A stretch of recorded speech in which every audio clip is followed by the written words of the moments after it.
PTI की तरफ से सोशल मीडिया पर अहम शख्सियात के जाली अकाउंट्स बनाने का इंकशाफ जॉन बिक्स के नाम से अकाउंट बनाया गया, मगर तस्वीर जॉन बुश की लगाई गई। अता तारड़ की जानिब से कहा गया है जाली अकाउंट्स के 2300 फॉलोअर्स में से 1700 पीटीआई के अकाउंट्स निकले।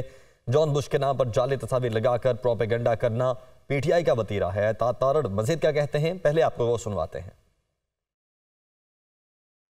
पाकिस्तान तहरीक इंसाफ ने जो पीएचडी किया हुआ है प्रोपेगेंडा स्टडीज़ के अंदर, और आज अगर जोसेफ गोबेल्स ज़िंदा होता तो वो शर्मा जाता और कोई पता नहीं कि वो हिजरत करके पाकिस्तान आता। जोसेफ गोबेल्स अगर ज़िंदा होता तो पाकिस्तान हिजरत करता और इनके हाथ पे बैत करता और कहता मुझे तो आपने शर्मिंदा कर दिया, मैं तो कर ही कुछ नहीं सका प्रोपेगेंडा के लिए। जिस स्पीड से आपने प्रोपेगेंडा, झूठ और बोतान तराशी को परवान चढ़ाया है, ये फ़न कोई तरीके इंसाफ से सीखे कि झूठ भी बोलते हैं तो इतनी ढिठाई के साथ बोलते हैं कि शायद पाकिस्तान की तारीख में ऐसे झूठ नहीं बोले गए। जॉन बर्किस के नाम से एक अकाउंट बनाया गया है, वेरीफाइड ट्विटर अकाउंट जॉन बर्किस।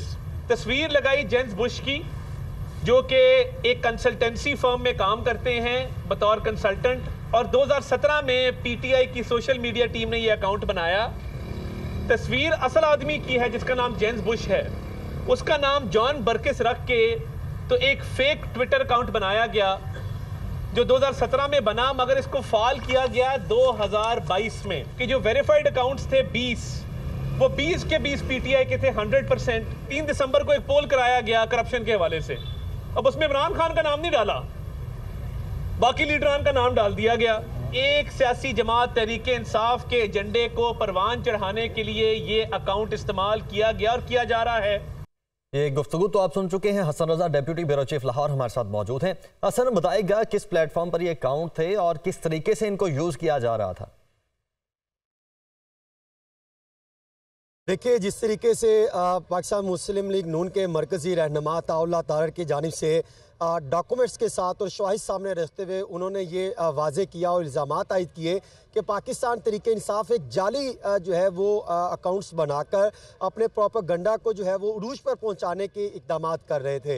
अता तारड़ ने यह भी इल्ज़ाम लगाया कि जॉन बक्स के नाम से जो पीटीआई का अकाउंट बनाया गया, इसके साथ साथ हमने दीगर अकाउंट्स का भी जायज़ा लिया तो लगभग एक बड़ी तादाद, यानी वो 1700 से 2300 के अकाउंट्स का जो है वो दावा कर रहे हैं कि एक जाली अकाउंटों की है, जिससे पीटीआई का प्रोपेगेंडा जो है वो उसे किया जाता है पीटीआई के प्लेटफॉर्म को बेहतर बनाने के लिए, और मुस्लिम लीग नून के खिलाफ मुल्क और रियासत के खिलाफ जो है वो इन अकाउंट्स को इस्तेमाल किया जाता है। उनका ये कहना है कि ये अकाउंट्स माजी में बनाए गए जिसमें उन्होंने बैरून मुल्क से इसको ऑपरेट किया जाता था, और खास तौर पे जाली अकाउंट्स बनाकर जो उन्होंने करप्शन पर पूल बनाया गया जिसमें इमरान खान का नाम डाला ही नहीं गया। वो ये कहते हैं कि झूठे पूल की रवायत न्याजी ने शुरू की थी और इसकी अब तमाम हकीकत सामने चली आती जा रही। उन्होंने जो डॉक्यूमेंट सामने रखे, फिर अकाउंट्स के सामने रखे जो कि एक्स पर बनाए गए थे, और उसमें बताया गया कि किस तरीके से सोशल मीडिया को सहारा लेकर सोशल मीडिया को इस्तेमाल करते हुए मुल्क को बदनाम करने की एक साजिश की गई, और पीटीआई ने अपने एजेंडे को प्रमोट करने के लिए किस तरीके से गैर कानूनी और गैर अखलाकी तौर पे इकदाम किए। इसके साथ साथ उन्होंने प्रेस कॉन्फ्रेंस में जो कुछ अकाउंट्स भी सामने रखे जिसमें जॉन बुश के नाम पर जो जाली तस्वीर लगाकर प्रोपेगेंडा किया जा रहा था, उसके हवाले से भी उन्होंने हकाइक सामने रखे। फिर यह भी बताया गया कि जिस तरीके से ट्रायल से बचने के लिए एक प्रोपेगेंडा किया गया। हसन, आप साथ ही रहेगा। इस्तेहकाम पाकिस्तान पार्टी से फिरदौस शिकाबान साहिबा हमारे साथ मौजूद हैं। फिरदौस साहिबा, बहुत शुक्रिया, आपने ज्वाइन किया। अता तारड़ साहब की जो मीडिया टॉक थी वो भी आपने सुनी होगी। 1700 ऐसे अकाउंट्स हैं जो कि जाली अकाउंट्स हैं, किसी और के नाम से बनाए गए, और उनका ये कहना है कि प्रोपेगेंडा किया जा रहा है। इस पर आप क्या कहेंगे? देखिए, सबसे पहली बात तो ये है कि ये जो पाकिस्तान का इस वक्त बैनुल अक़वामी सतह पे ओवरसीज पाकिस्तानी के नाम पे तशख़्ख़ुस वक़ार मजरू करने की एक मज़मूम साजिश की गई, कोशिश की गई। इन अकाउंट्स के सामने आने पे एक तो कौम के सामने वो हकीकत अयां हो गई कि जो नाम नहाद वीडियोस और अपनी मकबूलियत के ढोल बजाने वाले और ऐसी मुल्क दुश्मन रियासत के मुखालिफ एजेंडा और पाक फौज और कौमी सलामती के इदारों को टारगेट करके जो दुनिया के सामने पाकिस्तान की जग हसाई करने की कोशिश की गई, इस तरह के अकाउंट्स को इस्तेमाल करते हुए जो हमारे कौमी तहफ़्फ़ुज़ के इदारे थे उनको जिस तरह से दुनिया के सामने उनके वक़ार को मजरूह करने का जो अमल बार बार दोहराया गया, इन अकाउंट्स के बेनकाब होने से वो चेहरे भी बेनकाब हो गए हैं। वो सियासत के नाम पे जो रियासत को जख्म दिए जा रहे थे वो भी आज जो है वो अवाम के और कौम के सामने आ गए हैं। इन अकाउंट्स के बेनकाब होने के बाद, इन तक एक्सेस होने के बाद जो पाकिस्तान और रियासत मुखालिफ लीडरान थे, जो टीम थी, जो सियासी जमात का पस पर्दा एजेंडा था, वो भी अवाम के सामने यहाँ हो गया।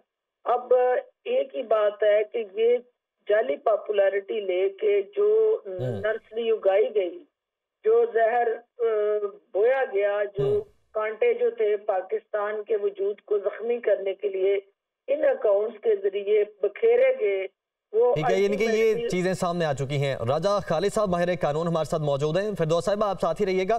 राजा खालिद साहब बताइएगा, जिस तरह से अता तारड़ साहब ये बात कह रहे हैं कि फेक अकाउंट्स बनाए गए हैं और फेक अकाउंट्स बनाकर प्रोपेगेंडा किया जा रहा है। चलें, एक तो जिस शख्स का फेक अकाउंट बनाया गया है वो अगर एक्स पर बनाया गया है तो वो खुद उसको रिपोर्ट कर सकता है, लेकिन अगर पाकिस्तान की हद तक इस तरह से हो रहा है, लीगल इसके पहलू क्या क्या हैं आपकी नजर में?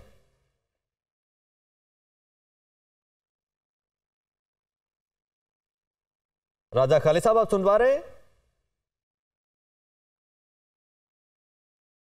राजा खालिद साहब हमारे साथ मौजूद नहीं है। फिरदौस आशिक अबान साहिबा आपकी जानिब दोबारा से आऊंगा। देखिए, इनको पाकिस्तान तहरीक इंसाफ को लगता है कि उनकी आवाज़ अब उस तरीके से सुनी नहीं जा रही जिस तरह से सुनी जानी चाहिए या जिस तरह से बाकी पार्टीज की सुनी जा रही है। तो इस तरह की सूरत में अगर वो कोई इस तरह का हथकंडा अपना रहे हैं जो कि है तो इलीगल, लेकिन उन्हें लगता है कि शायद इस तरीके से वो अपनी आवाज़ फैला सकें, आम आवाम तक अपनी बात पहुंचा सकें, तो आपकी नज़र में ये गलत कैसे है? देखिए, पहली बात तो ये है कि चूंकि ये जाली अकाउंट्स जो हैं वो बैरूनी इमदाद की वो शक्ल है जिसे जाती मफाद के लिए इस्तेमाल किया गया है, और मुल्की मफाद को सियासी मफाद पे तकवीयत नहीं दी जा सकती या फोकियत नहीं दी जा सकती। ये मुल्क है तो हम है, ये रियासत है तो हम सब का वजूद है। जो लोग आज ठीक है, यकीनी तौर पर ये मुल्क है तो हम सब का वजूद है। फिरदौस आशिक अबान साहब आप साथ ही रहेगा। राजा खालिद साहब ने हमें ज्वाइन कर लिया है। खालिद साहब बहुत शुक्रिया, आपने ज्वाइन किया। आपकी नज़र में ये जो अकाउंट्स बनाए गए हैं इनके लीगल पहलू क्या हैं? कि इसके दो पहलू हैं। एक तो इसका कॉग्निजेंस FIA भी ले सकती है अगर कोई फेक ID है, कोई फ्रॉड है, कोई इम्पर्सोनेशन है कि किसी दूसरे की जगह या किसी का नाम इस्तेमाल करके तो आप ID बनाते हैं फेक ID, तो ये इम्पर्सोनेशन भी है। और जो हमारा PICA है, प्रिवेंशन ऑफ क्या इलेक्ट्रॉनिक क्राइम एक्ट, उसका जो उसमें भी इसकी जो सजा वज़ा की गई है वो 50 मिलियन और 5 साल, यानी 5 साल की जेल है और 50 मिलियन फाइन है इसका। तो कॉग्निजेंस FIA ले सकती है, फेसबुक को लिखा जा सकता है। तो FIA is competent to take the cognizance against these fraudulents, कि जिन्होंने इस तरह की फेक IDs बना के पाकिस्तान को बदनाम किया, पाकिस्तान के अदारों को बदनाम किया, उनके खिलाफ एक घिनौना प्रोपेगेंडा किया। ये एक नहीं बल्कि कई सौ बल्कि हजारों में इस तरह की फेक IDs बनाई गई हैं जो ये लोग इस्तेमाल करते रहे और नौजवानों को प्रोवोक करते रहे, उन्हें गुमराह करते रहे। यानी कि FIA खुद भी इसका नोटिस ले सकती है PICA के तहत। बहुत शुक्रिया। राजा खालिद साहब हमारे साथ मौजूद थे, फिरदौस आशिक अबान साहिबा हमारे साथ मौजूद थी और Hasan Khalid deputy bureau chief Lahore हमारे साथ मौजूद थे। हसन, आपका भी बहुत शुक्रिया।